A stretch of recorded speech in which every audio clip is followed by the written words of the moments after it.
Hi, everyone. Thanks for joining us. It's a pleasure and an honor to have Jim Moore and Sarah Maclay return to the show. Jim will read first, and then Sarah. I'm going to start the show with a remembrance of a poem by Louise Glick, who died a few days ago at age 80, The Mountain. My students look at me expectantly.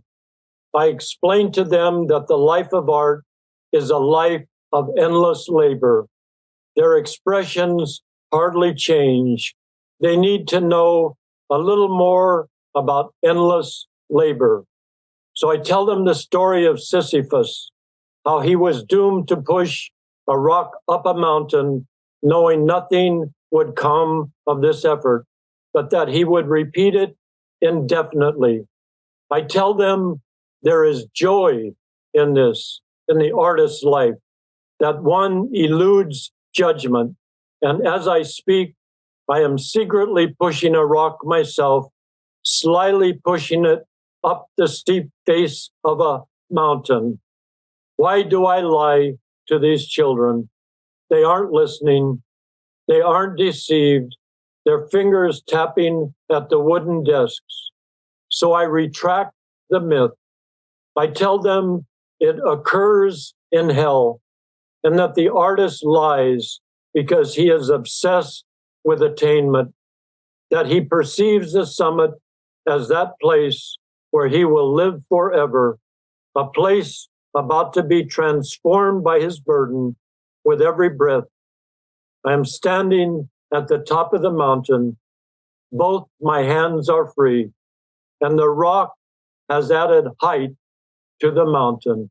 Louise Glick died at age 80 a few days ago, as most of you know.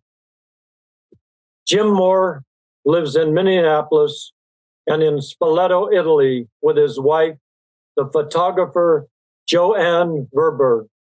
His most recent book is Prognosis from Grey Wolf Press. He has new work forthcoming in the New York Review of Books and the Sun magazine. Here's a marvelous poet, Jim Moore.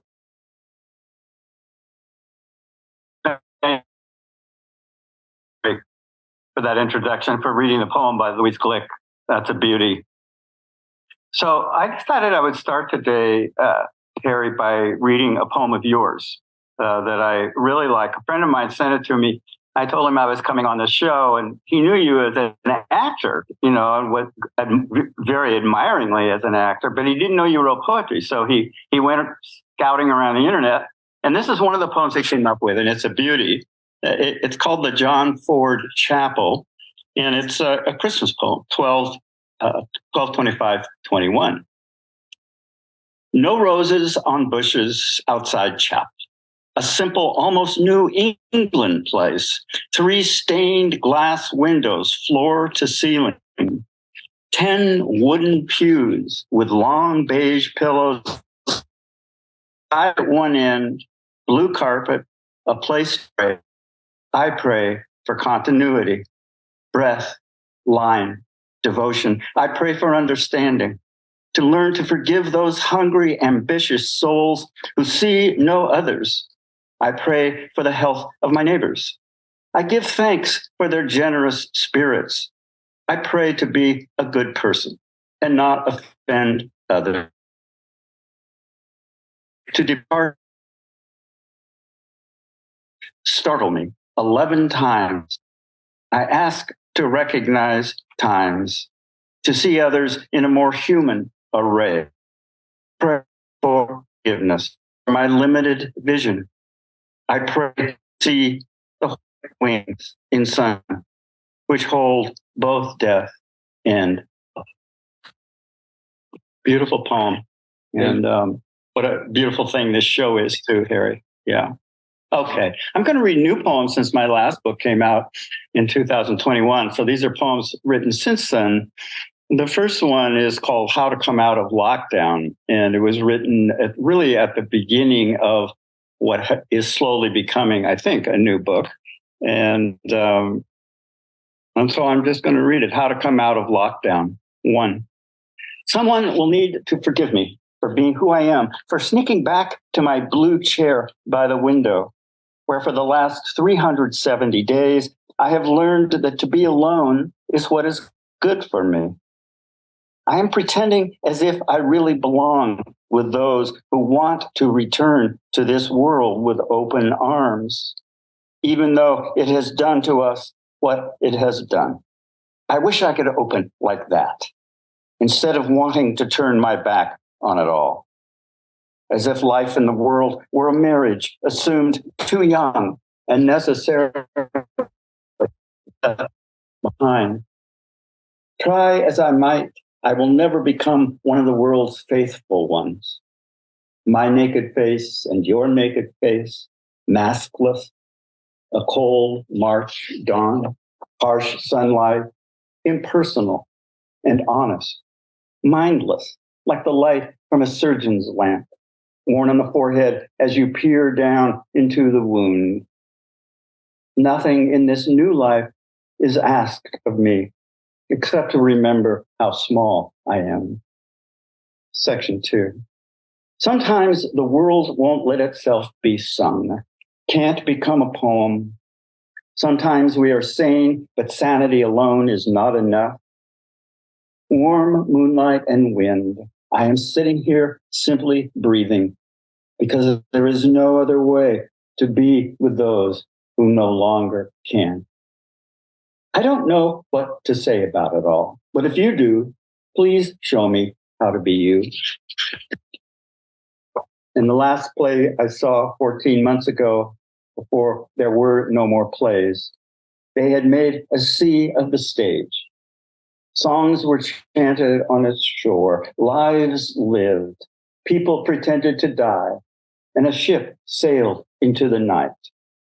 A moon, one star, afterward applause. Then began that long silence, which it is now time for me to admit I have loved beyond any reason or defense. Who among us has not seen that star to the left of the locked-down moon, shining as the ship sets sail?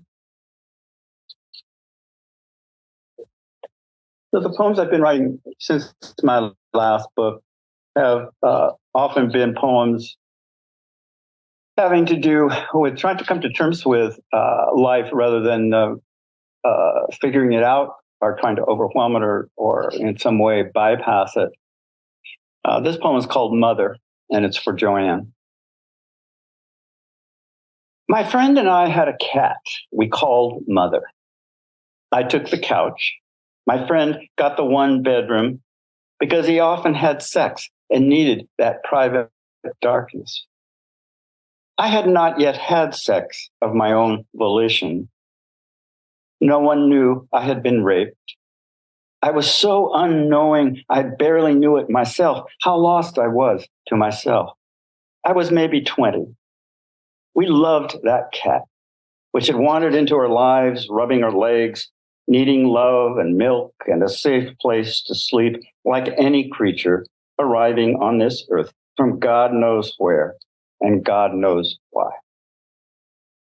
One hot August day, I was sitting outside when Mother joined me and sat on my lap, a thing she had never done before. And that was where she died. I called Jeff, who had gone to a motel somewhere with his girl of the moment. Mother died, I said. There was a long silence.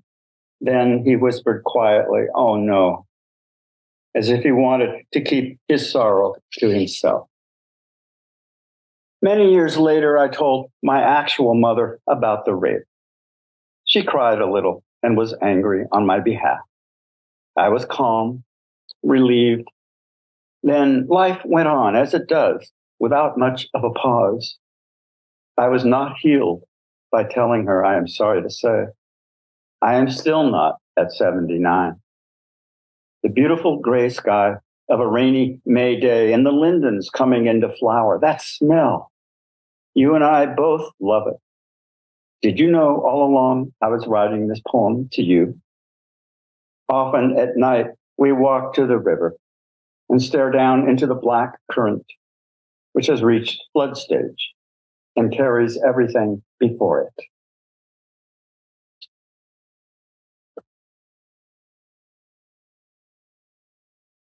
This is a shorter poem called Everyone Everywhere. Trying to respond to what I feel like I'm learning about my own life and also what's going on in the culture, what's going on in the world, as we all are, as we all have been, especially these last several years. Everyone everywhere. Life is short. Why not combine everything into one poem? My seashell from 30 years ago, the little plastic cardinal you gave me on our first pandemic Christmas, the postcard propped on the windowsill. It's a duccio of Mary holding her baby close. The baby has grabbed her veil with one hand, her shoulder with the other. Everyone everywhere is just holding on.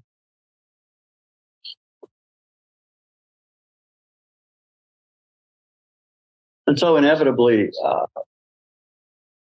during a time like this, you think about, or I think about, I think we all think of, well, how do we take care of ourselves? How do we survive this period without denying it, but on the other hand, without being overwhelmed by it?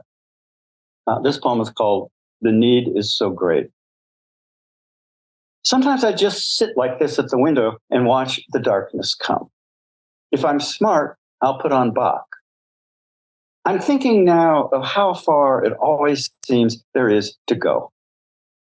Maybe it is too easy that I speak so often of late last light on a December day, of that stubborn grass that somehow still remains green behind the broken chain link fence on the corner. But the need is so great for the way light looks as it takes its leave of us. We say what we can to each other of these things, we who are such thieves, stealing first one breath and then the next. Bach, keep going, just this slowly. Show me the way to believe that what matters in this world has already happened and will go on happening forever. The way light falls on the last of the stricken leaves of the copper beech at the end of the block is something to behold. I'm going to read a couple of California poems just because this show is coming from California. My experience with California is pretty minimal, but we did spend a month or so out there a few years ago. And I was influenced, shall we say. This poem is called To Be, with an exclamation point at the end of the title. It's a short poem, and every line ends with an exclamation point. I'm not quite sure how to read this aloud. I've never done it before, but give it my best. To be a willow tree in sunlight and leaning over a white picket fence, far away from everything I think I understand of the world. To be born, never to die. To be that woman over there opening the wooden gate behind which she lives, so blissfully to open a door. So not me. To be the willow, to know right from wrong, sunlight from shadow, life from death. To know so much and to forget it all. To be forgotten when the new moon has barely set. Darkness, ancient, everywhere, unending.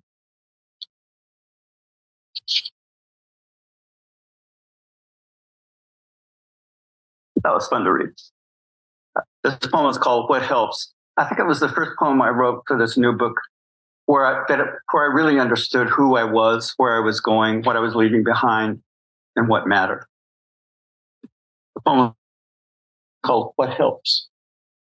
It helps to be near time, but not right in the middle. Helps to have the two dead parents to remind him the floor drops out, and then you are stars, a moon, all darkness, all the time. Helps to remember pain has a beginning, middle, and endless end. When the back hurts more than the groin and the groin more than the blurred eye, then he knows he is in the exact center of what it means to be human. The human condition is not just about pain, but when pain comes, step off to one side and take it with you. Get out of the way of those others who don't yet know who they really are and the cost of it all. Let them be pretty and young or old and trying for dignity. In other words, let them be. He had been one of them once, and it had been heaven, just sitting there in the car, looking at olive trees, someone he loved next to him. It helps to remember that old woman with a plastic bag, bent over double, 2 canes, looking for wild asparagus, crushing poppies underfoot.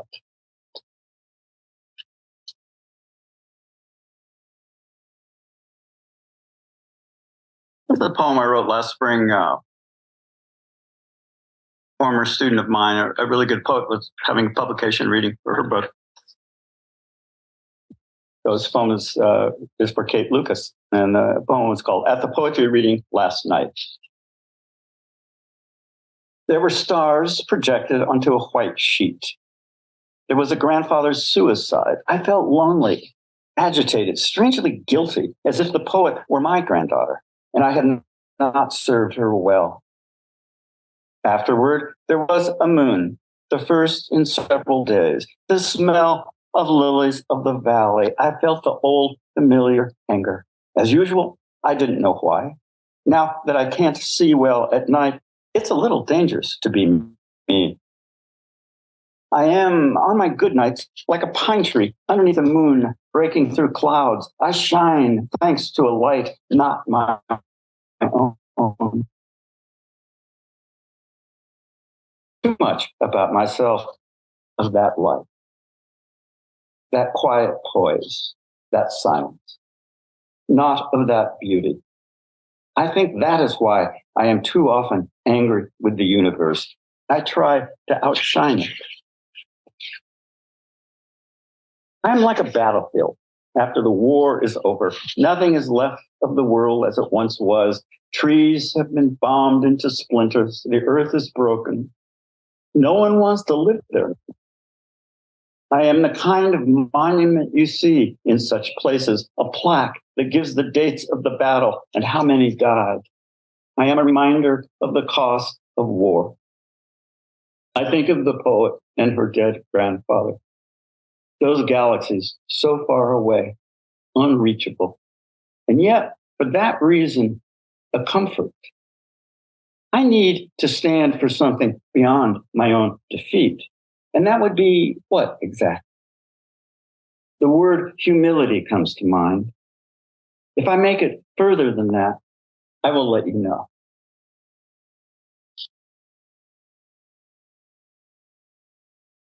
So here's my other California poem.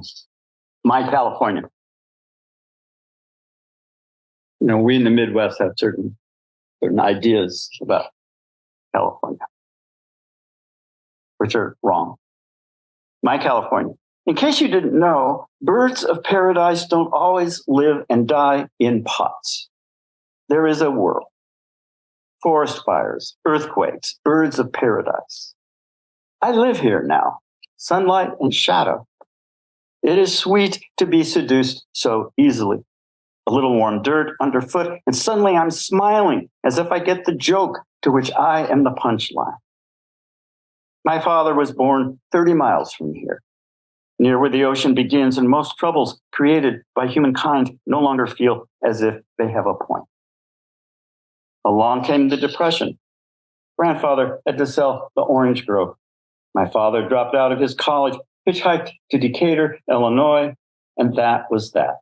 It turned out the world was flat after all. I grew up there.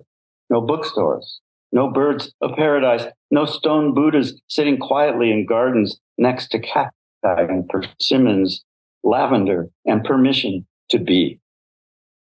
That smile of my father's, a little sweet, a little distant, a little too easy to misread as peaceful. I don't mind not minding what comes next. And I don't have anyone left on earth to disappoint the way sons can disappoint fathers. His things were honey ducks in genealogy. Mine is to disappear without a trace.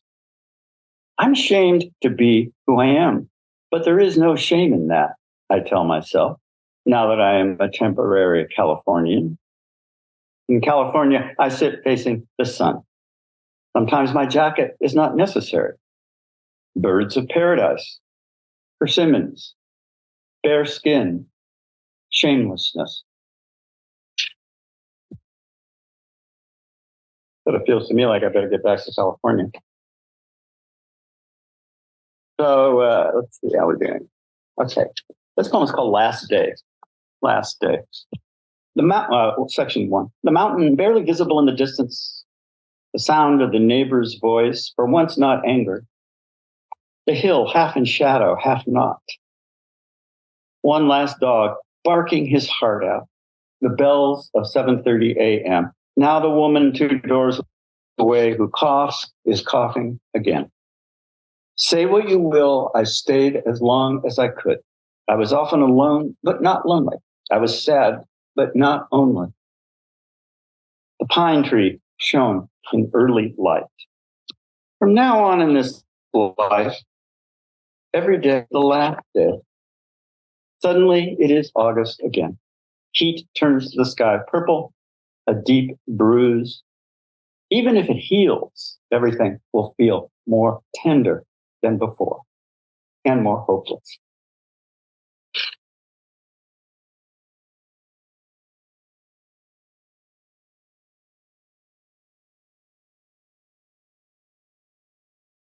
Ending never. Well, it comes with a little epigraph from Keats. The poetry of earth ceases never. There are days when the trees and wind are enough. Well, not days, but moments that last just long enough. Days when white clouds high above carry me wherever it is they think I need to go. Days when the sight of a young man walking a dog makes me a young man walking a dog. There are days, let's say the last day of May, when the air smells sweetly of blossoms, unwilling quite yet to die. Some days, reading a great poem, the one with the bowl of lilacs, is enough. I remember our own moment behind the lilac bush where Summit meets Western.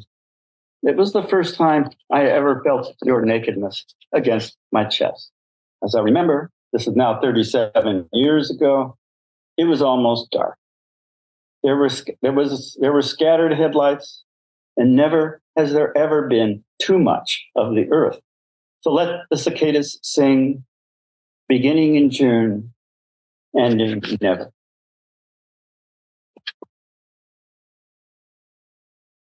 And 2 more poems, one very short. One street light is working. Now that he can't hear much, the sound of school is the same as a stunned soul grinding up a hill. He sees a crow, a seagull, the falling snow, the bare branches of the 3 lindens. He was never alone. The last poem is called Morning Song. Well, thanks to Harry for having me. Looking forward to hearing your work, Sarah. What a pleasure this has been. Morning Song. It's a lucky day for me if they are burning on the hill the cut and fallen branches.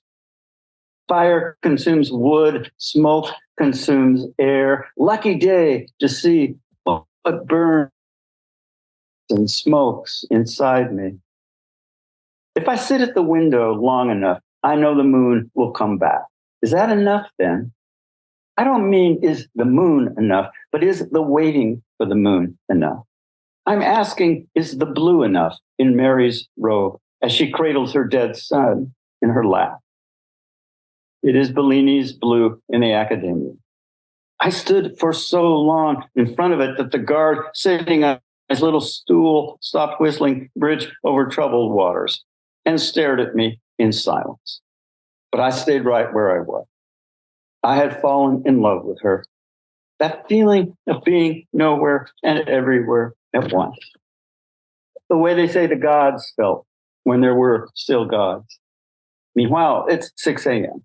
and there's smoky light on the mountain, the hill, the olive trees. Those two birds hiding under the neighbor's red tiles.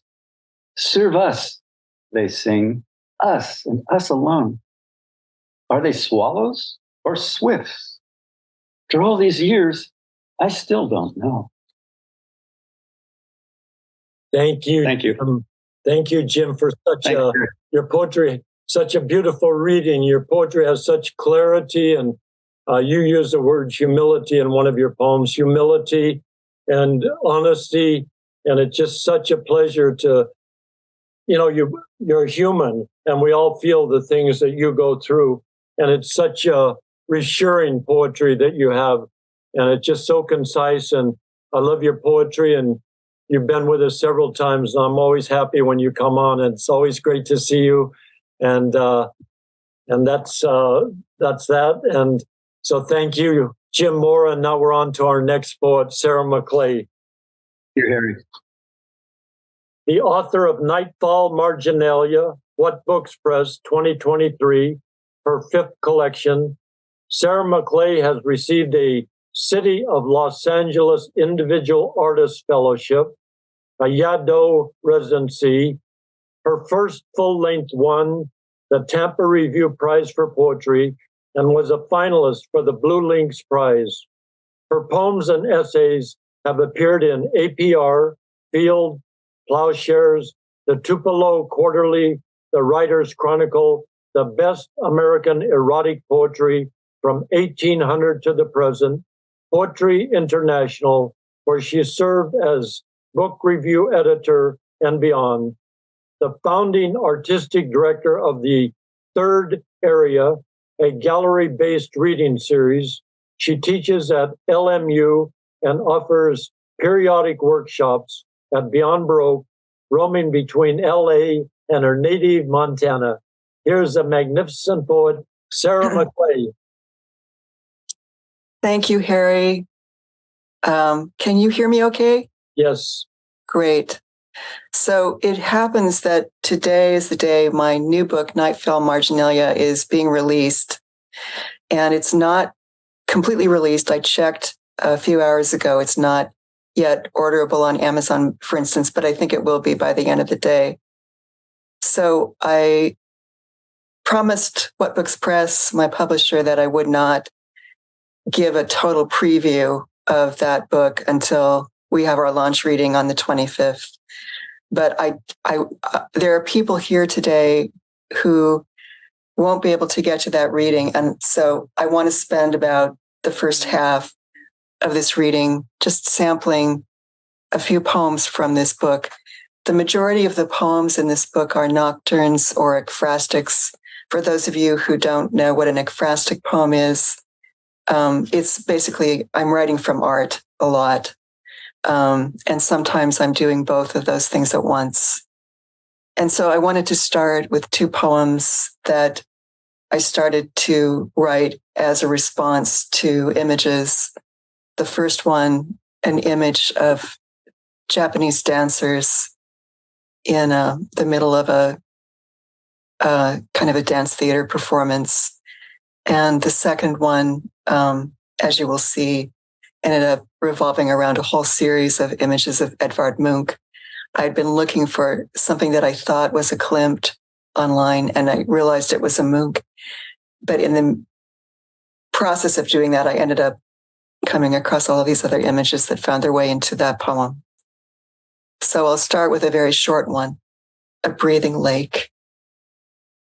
Above us, floating in the dark, like opened lanterns. As the water's onyx sheen closes to opaque. Lotuses, where stars would be. How we wanted to eat them with our eyes. How we almost did. So much closer now that we could almost pull them toward us like austere balloons. All around our stillness our suspension.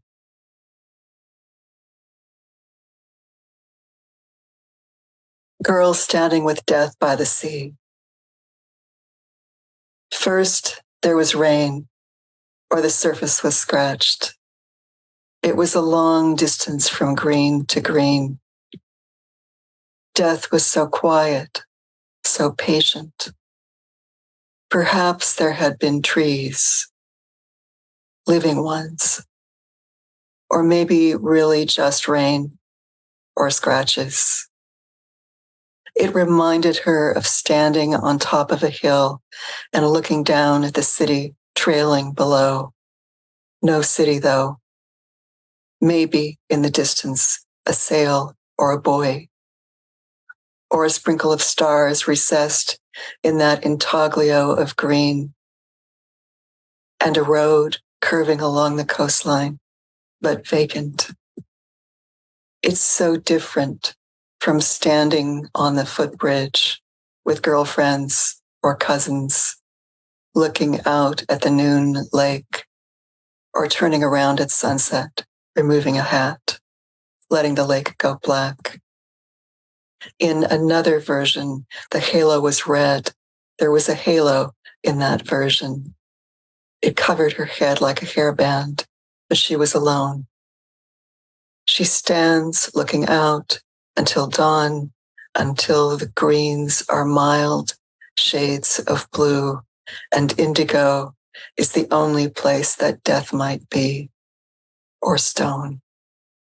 Nothing but a squiggle, a puzzle piece, stationary somehow, in little bursts of wind. It moves like a wet shadow, if it moves. Or now it's dark, her hair is longer, she carries a tambourine of yellow roses, and death is only herself, older, and then much older. The one in the middle, that self, opens her legs in a V, naked, clasps her hands behind her head. But she, the sea looker she, looks out at the sea, feels them standing behind her. She has never seen her own exposure, though she feels it. When she finally sees it, its strangeness, her own. Well, I tell you, I can't explain why, but it makes her radiant. Even when everything goes to woodcut white and black, she stands on a road, and behind her, it is not death, but a woman with hair, herself, and skin, and brows.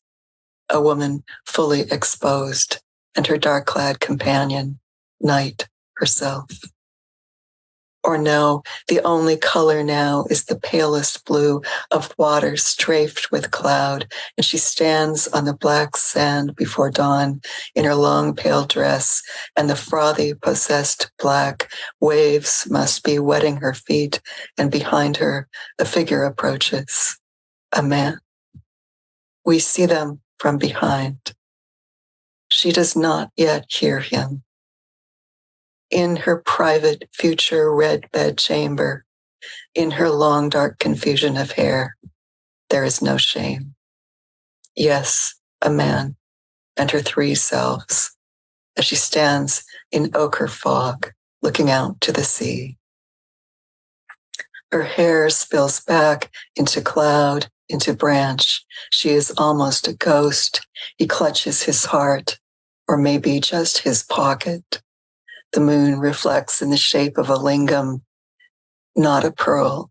All the way down the water, it makes the road larger, pale and wide with light, until we see her turn away from the water, and now the reflection, long as the dark, the rising dark of the trees. It is before, just before, they touch. Death sits silently by in another version. There are so many versions. No, she was never alone. Hey, lover. Hey, lover, lover, lover.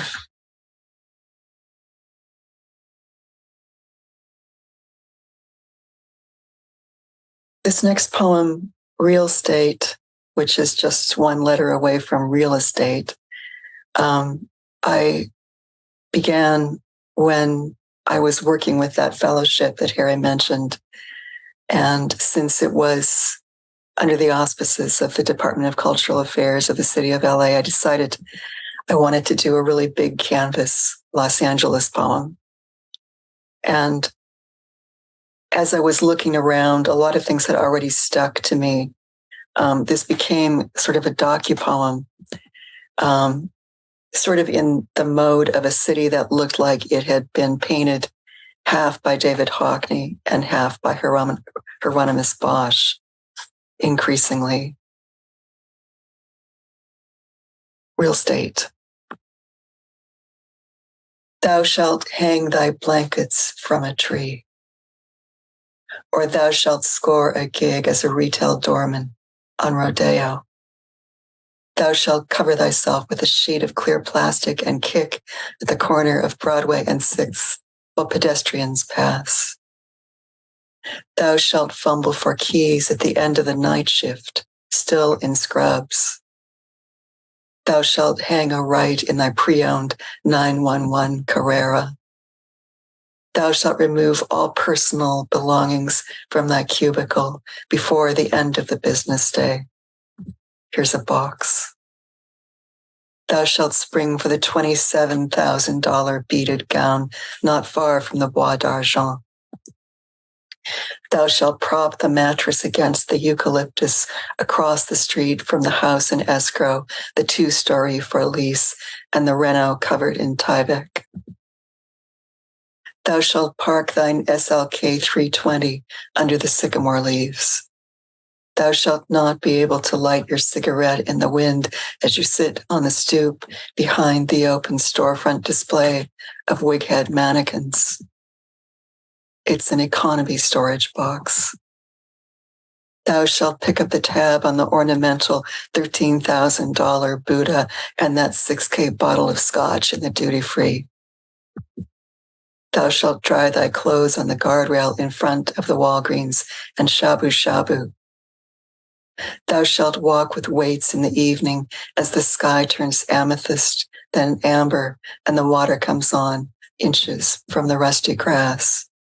Drive 45 on the boulevard. Thou shalt leave the couch and the plastic plant on the curb at the end of the month.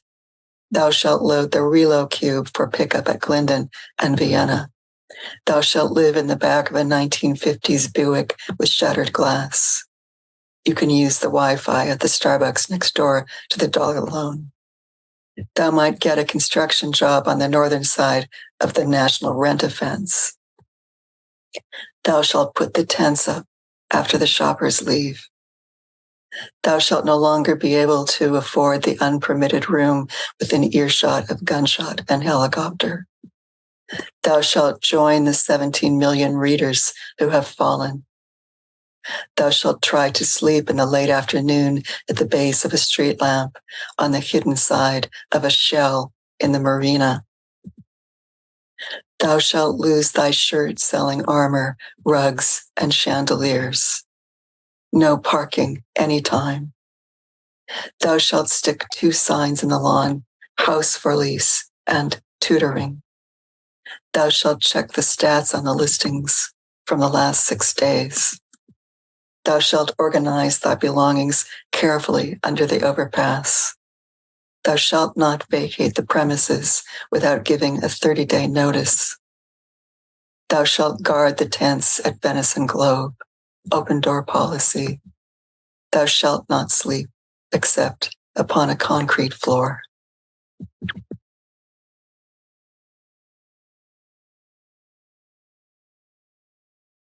This next poem, After Vuillard, was written in a frenzy near Lake Tahoe at the Community of Writers Poetry Week in 2019.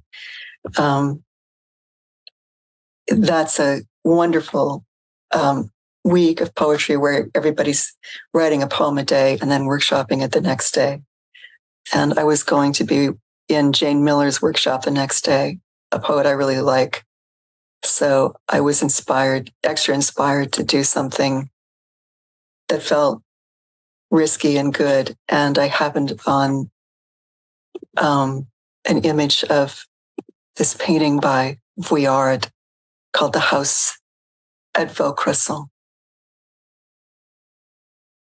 House is a dappled construct. House is a shadowed land on a small hill.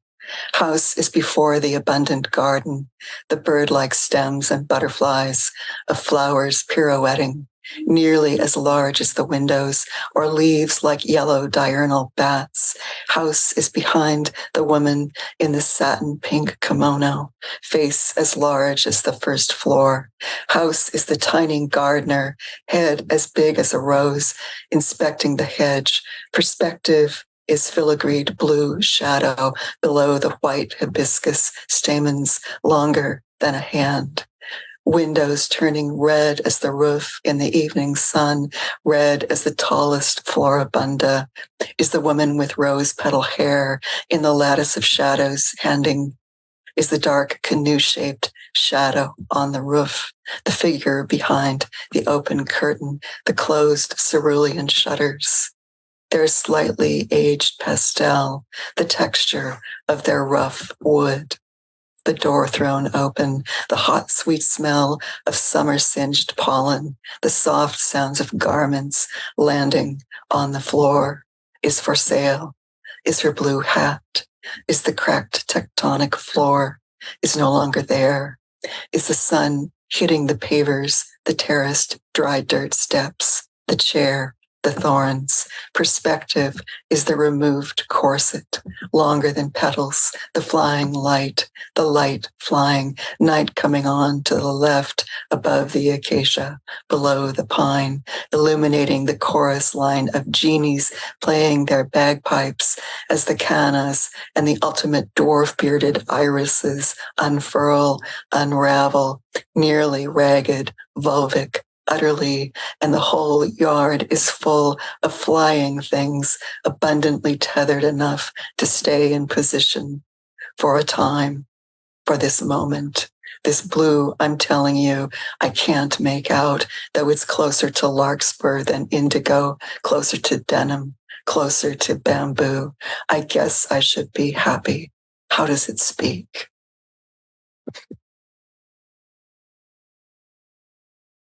The next few poems are from a chapbook manuscript that's been in development since 2007, when I was going through a suddenly rough time and at the same time was teaching at LMU the poetry of H.D. Hilda Doolittle, the imagist, someone whose work has been inspiring to me since I first came across it in the 70s. And what saved me was right in the heart of her trilogy. There are a couple of poems that repeatedly use the phrase Our Lady of the, and there's a series of references to images of the Madonna. And so some of these became titles, as you will see. And then I had to grow from the images of the Madonna into other kinds of ladies of. This is Our Lady of the Goldfinch. Just one. Yellow, yes, seemingly lonely on her lap, though she pets it, though the color is complicated by others, darker ones, even against the morning's orange air. And then the striped wings in a child's hand. Two slender, distant trees. And there are boys, the whole truth lying on the grass. The rock they sit on, browning like a velvet moss, bugs and petals crowding bare feet, a net of pine. She can imagine someone to tell. And sky somehow ripping through the fabric of a cloud, her dress, as though her clothing tears from the inside, begins to shred. Everything needs stitching. and night shows through in glimpses, if we could see its cracks, and needles, needles, needles, needles across the entire canvas.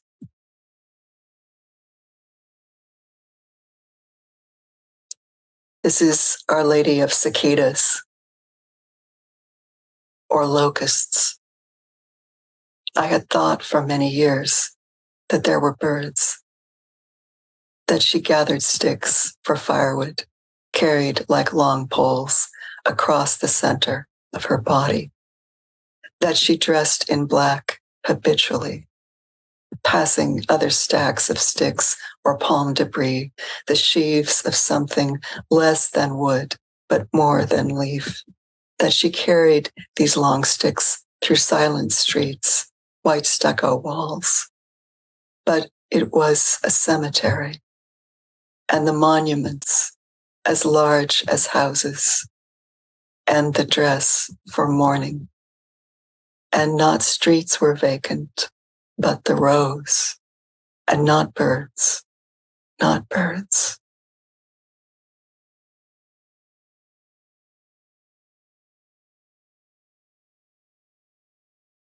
Our Lady of the Snow. Horizontal, flying needles lashing against the windshield, night sowing east to west. To be not ash, every fleck a piece of fire made pure by its own burning. That is, to fall like manna, far beyond one thing we can identify as body, to be the entire snowfall for the entire time. This was the desire, if not the vision.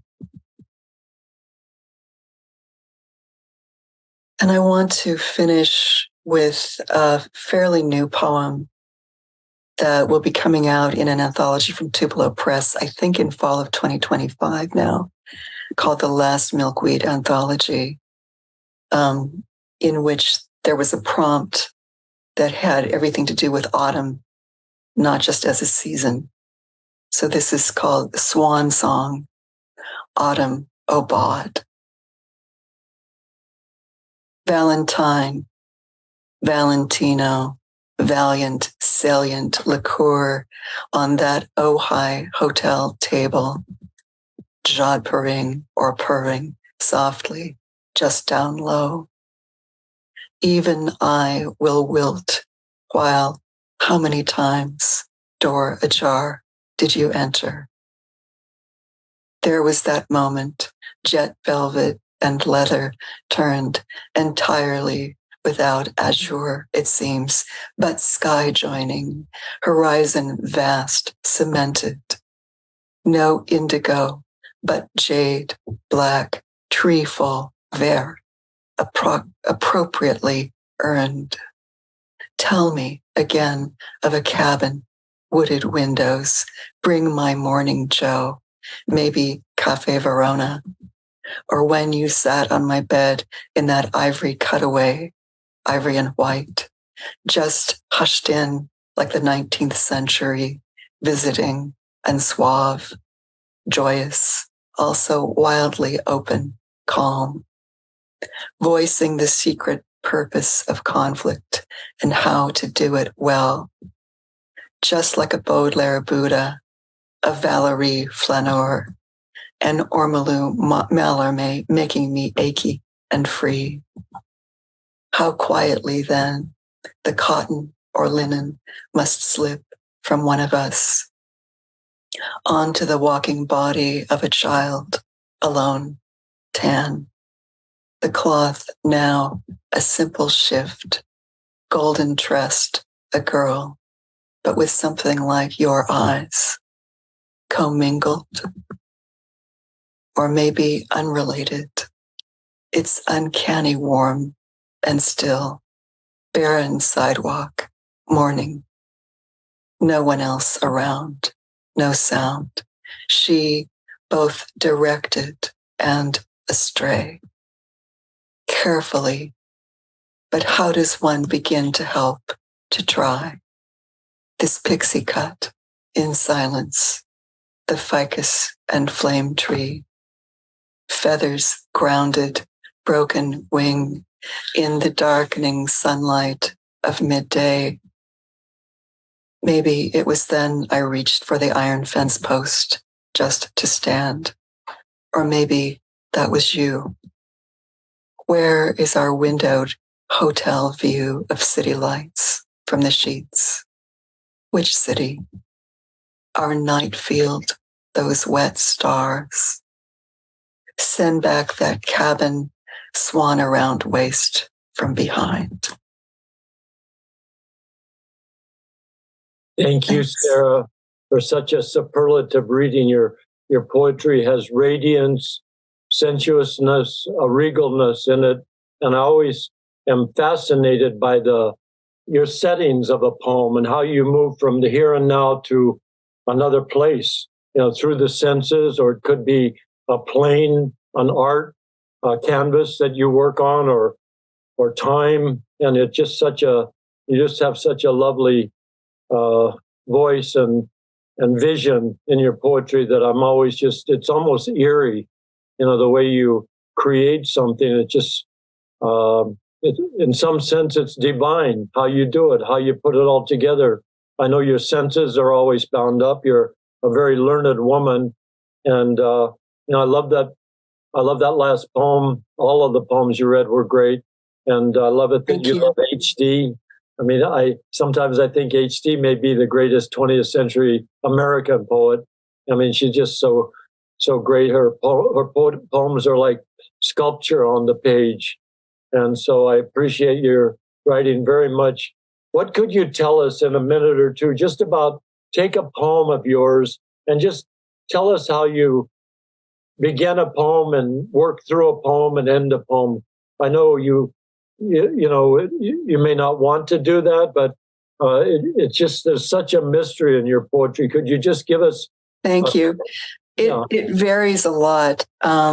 When I realize that I'm drawn to something, whether it's something I'm looking at or in real life, quote unquote, or something in art or something from a dream, I try to pay attention to it because I know there might be the germ of something there that wants to get into a poem. Just to talk a little bit about the long poem, Girl Standing with Death by the Sea, I mentioned a little bit at first. I was looking for a specific painting I had in mind that I was sure was by Klimt, but I was wrong. So I went on this Google search and I realized I quickly found my way to Munch again, who I'm also, enamored of and struck by a lot. And so it was during this weekend where I was also painting a wall of the little hut that I used to live in Venice. I was painting it this kind of almost terracotta color. So I was going between painting the wall and looking at these images. And what started happening was I would get really involved in each of these images. And of course, they were also suffused with whatever I was going through in my life at the time, emotionally or situationally. And so that poem isn't about just one image or bouncing off just one. It goes through this whole series of Munch images that might have registered as I was reading it. And one of the other things about him is he has many versions of a lot of the images that we know as finished paintings because he was sketching or doing studies for them, sometimes just in, black and white. So what happened was it became this almost kind of story. So I just went with it and kept going until it felt finished. And Jim, one of the things that was eerie for me today, I loved your reading. I thought it was really brave and beautiful and moving, was we shared a phrase. I don't know if you caught it. There's a line toward the end of that poem, "No, she was never alone." And it was very close. Yeah. Did you catch that? Yeah. It's so weird when that happened. We also or city, Ojai, where both my California poems were set. So, yeah. Anyway. And that Ojai moment was actually from the dream of somebody else. That particular poem has a lot of dream imagery in it from my own dreams and from the dreams of another person, as well as imagery based around where I'm currently living in Los Angeles. I don't know if that does you any good, Harry, but. Well, you're very articulate, and I appreciate you both very much. I love your poetry, Sarah Maclay, and I love your poetry, Jim Moore. And, you know, television doesn't wait for a man or a woman. It always keeps going, and there's a show coming right up here. So I just want to thank you again. I love your poetry, as I've said before. And next Tuesday, we have two people. One is acclaimed actor, John Towie, and then an animator, Ruthie Elliott, who worked in animation for 27 years, Emmy Award winner. And they're both going to read from their memoirs. So it'll be a rare exception to the poetry show where we have prose. So thank you both once again. And here's our wonderful director. Thank you, Harry. Thanks, Harry. Thank you, Harry. Wonderful to be here again. And thanks to Jennifer, too, and everybody involved.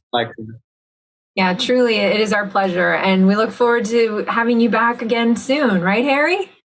Well, anytime they want, we're available to them. And Sarah mentioned she has a new book coming out. And so down the road, when that comes out, we'd love to have her back on. And I'd like to have Jim back again sometime, too. Coming out hopefully later today or tomorrow. Yeah. Yeah, get your copy. Guys, thank you. Bye. Thank you so much.